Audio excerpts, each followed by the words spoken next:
subhanahu wa ta'ala. And that they used to mention a story of us about Murabit al-Hajj, that there was a slight difference of opinion of the Qibla.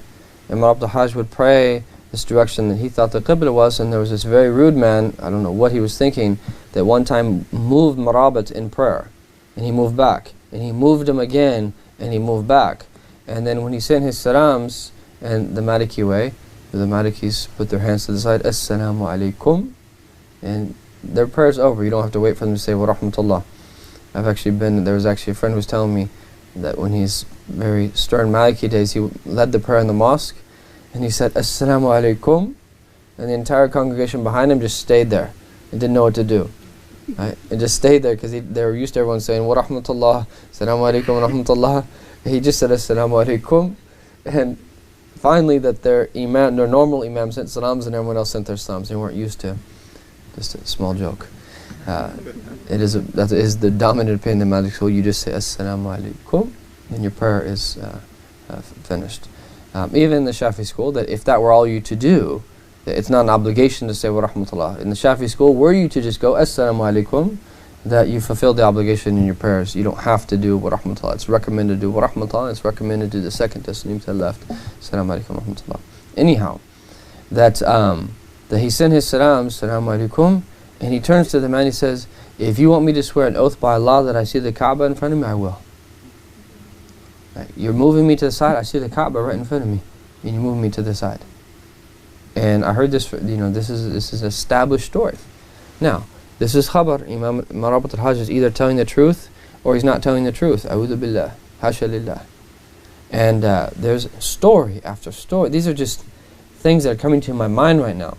With this one individual, there's numerous stories. There's one of his close students by the name of Abdurrahman, and that he was on his deathbed in Nouakchott. And Murabit al-Hajj is 500 kilometers east in the middle of the Saharan desert. And that before Fajr is that while everyone thinks that he's sleeping, then when he's laying down, he goes, Abdurrahman, like that. And it happened to be, they asked the people in Nouakchott when he passed away, it was just before Fajr. How did he know that 500 kilometers away, Abdurrahman, that Allah Ta'ala had taken his life, such that he uttered his name like that? Subhanallah. And if you don't believe in that, then I mentioned the story at our retreat as well, is that Shaykh Hamza, when he wrote the obituary of Murabit al-Hajj's wife, Maryam, is that Shaykh Hamza had mentioned that he had seen Murabit al-Hajj more than once in his dream, before meeting him. And the very first time that he met him, he comes into his presence, and Murabit al-Hajj, and he actually, Shaykh Hamza in real life, was like, this is like the dream. And Murabit al-Hajj, just without him saying anything, puts his hand on his shoulder and says, was it like the dream? Ish hada. How do you explain that? What is that? If that doesn't give you yaqeen and certainty, what would give you certainty? Right? These are, and it's one thing like, oh, this is just a story, right? But if you would take someone, this is why it's so important to write biographies, right? It's so important to write biographies of living ulama. That if you would take someone like Sheikh Nuh Keller and write down all of the miracles and things that it's impossible for science to explain, that he himself has seen from his teachers. Many are reading in a book that even if someone's not from the Shadhili Tariqah, that everyone that should read the recent book that was published, that Sea Without Shore. And that's an amazing book for everyone to read, even if someone doesn't adhere to the Shadhili school.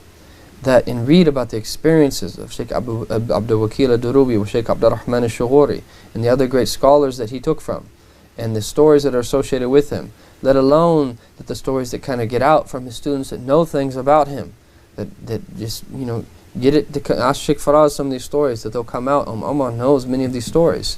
These are living people, right? Take someone like Dr. Umar Farooq Abdullah. These are living people. So if you're not going to believe in the stories of the people that came before, that get them out of people that are still alive. And if you travel to the Muslim world, and this is why it's still so important, this ridiculous, the way that we just to really drive this point home, that people think there is this idea that yes, we have to do it for ourselves here in the West, which I understand what we mean by that. is that we are here in our context, and yes, that we have to take into consideration what we need to do here to do what is best for our people. But we will always be indebted to the East. Still, in our quest to do what we need to do here, we have to have a connection to the East. That one of the greatest things that you can do to revive your iman is that sometimes we have these insoluble problems that you've just gotten in a certain way of being that you can't get out of it, or you're down, you're depressed, or you're unmotivated, and nothing seems to work no matter what you do. Well, sometimes you just have to go make Umrah. Sometimes you have to go to a special place in the Muslim world, like Fez or like Tarim or many of the other beautiful pockets that still exist of traditional societies. And you go and you visit the righteous, you visit their graves. Yes, you visit their graves, right? But understand that the awliya are the mahat karimillah.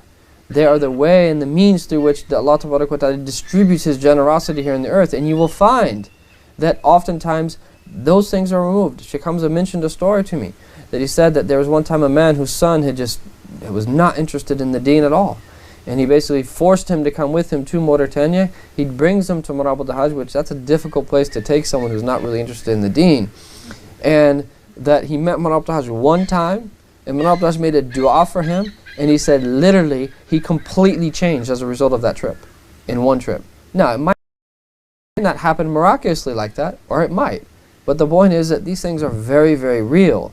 And that the more you experience these types of things, is that the more certainty you will have.